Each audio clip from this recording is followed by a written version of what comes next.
Hello. आज का हमारा टॉपिक है बेसिक्स ऑफ लैंडस्केप कंपोजिशन। जो लैंडस्केप कंपोजिशन जो लैंडस्केप पर्सपेक्टिव है वो मेरे पास एज अ प्रिंट आउट मैंने निकाला हुआ है आपको दिखाने के लिए। ये हम नेक्स्ट लेक्चर में बनाएंगे, पूरे चारकोल ड्राइंग इसकी बनाएंगे कि कैसे कैसे स्टार्टिंग से एंड तक एक पूरी ड्राइंग क्रिएट होती है।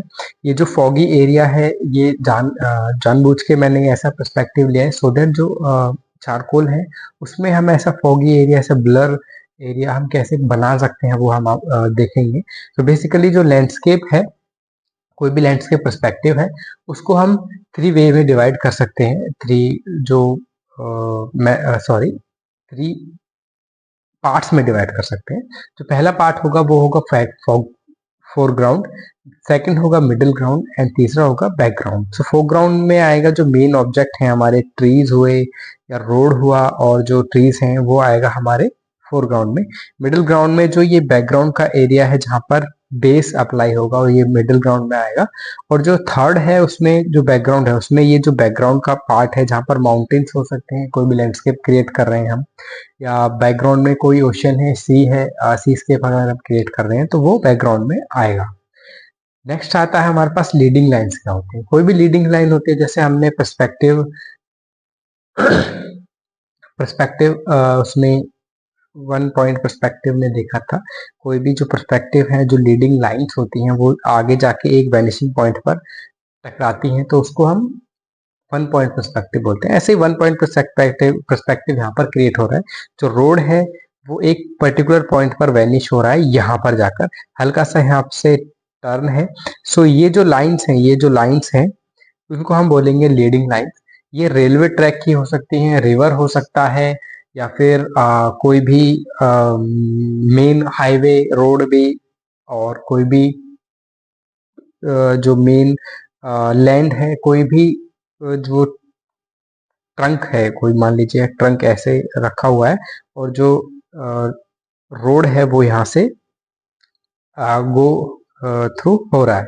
सो यहाँ से जो ये जो लाइंस रहती हैं, जो मेन कोई भी लाइंस जो एक वन वे पॉइंट पे लीड करती है, कोई भी वन पॉइंट पर्सपेक्टिव को क्रिएट करती है, उसको हम लीडिंग लाइंस कहते हैं। रूल ऑफ थ्री क्या होता है? रूल ऑफ थ्री हम एक बार सीख लेते हैं। रूल ऑफ थ्री क्या होता है? मान लीजिए ये फ्रेम है, इस फ्रेम में मोस्टली इसको हम गोल्डन रेशियो भी बोलते हैं। कोई भी फ्रेम को हम थ्री पार्ट्स में डिवाइड कर लेते हैं, वर्टिकली एंड हॉरिजॉन्टली।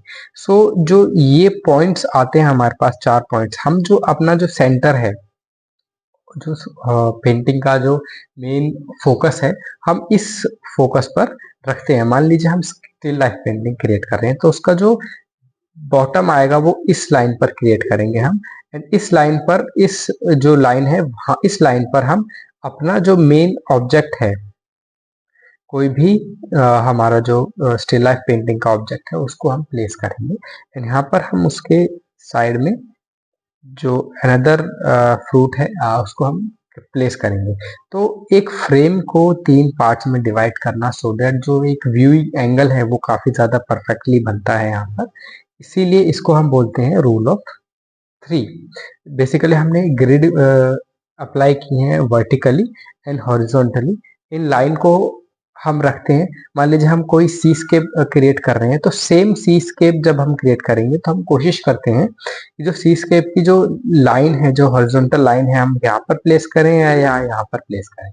उससे जो एक पर्सपेक्टिव क्रिएट होता है वो काफी ज्यादा अच्छा होता है। आपने अगर फोटोग्राफी वगैरह में देखा हो, जो फोटोग्राफर होते हैं मोस्टली इस गोल्डन रेशियो का यूज करते हैं। वो कोशिश करते हैं कि उनका जो मेन ऑब्जेक्ट है वो इन चारों पॉइंट पर आए। लाइक अगर कोई टावर है, अगर टावर की फोटो लेनी है तो ऐसा नहीं है कि वो टावर को सेंटर में रख के जो शूट है वो इसको करते हैं। जो जो भी उनका जो मेन ऑब्जेक्ट है, जो जिसको उन्हें प्लेस करना है, वो कोशिश करते हैं कि उस ऑब्जेक्ट को यहाँ पर क्रिएट करें। मान लीजिए ये लाइट हाउस का कोई फोटोग्राफी है और पीछे बैकग्राउंड में माउंटेन्स हैं, तो कोशिश करते हैं कि वो इन गोल्डन लाइन पर आए। तो इसको रूल ऑफ थ्री कहते हैं, गोल्डन रेशियो भी कहते हैं। इसको जब हम डिवाइड करते हैं तो एक गोल्डन रेशियो में आता है जो कि 2/3 होता है। मीन्स 2/3 का जो रेशियो आएगा। मीन्स ये जो पॉइंट है ये सेकंड ऑफ द पार्ट है एज कंपेयर टू 3। मीन्स 1 2 3 इन तीनों के सेकंड में है, तो इसको बोलते हैं हम रूल ऑफ 3। अगेन सेम जो हमने ऑलरेडी डिस्कस किया कंपोजिशन के लेक्चर में, सेम वाइब्रेंसी ऑफ बैलेंस हमको इसमें मेंटेन करना है, जो स्केल एंड प्रोपोर्शन है उसको मेंटेन करना है। कॉन्ट्रास्ट एंड जो वेराइटी है, जो कॉन्ट्रास्ट आपको यहाँ पर क्रिएट हो रहा है डार्कर का लाइटर का, जो वैल्यूज इसमें आपको विजिबल हो रही हैं उनको हमें मेंटेन करके रखना है अपनी पेंटिंग्स में, अपने आर्टवर्क्स में। तो सेम एक बेसिक सा कॉन्सेप्ट है आप लोगों को समझाने के लिए। क्या क्या एक्सरसाइज हैं वो हमने ऑलरेडी डिस्कस की हैं, आउटलाइंस कैसे हैं वो हमने ऑलरेडी डिस्कस किए हैं। सो कोई भी पर्सपेक्टिव आप ले सकते हैं, लैंडस्केप कोई भी पर्सपेक्टिव आप ले सकते हैं इसको क्रिएट करने के लिए।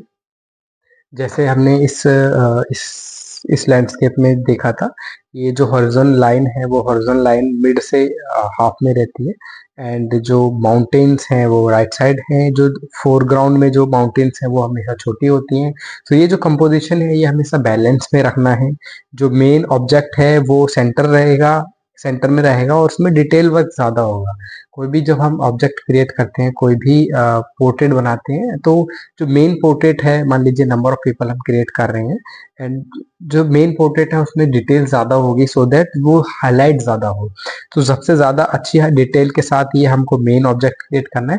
एंड फोरग्राउंड में जो बैकग्राउंड है उसमें जो सी है, जो ओशन है, जो माउंटेन्स है, उसको ज़्यादा डिटेल ना करें तो भी जो हमारा कंपोजिशन काफ़ी अच्छा बनेगा जो हम आर्टवर्क क्रिएट कर रहे हैं। सो ये था हमारा बेसिक्स ऑफ लैंडस्केप कंपोजिशन।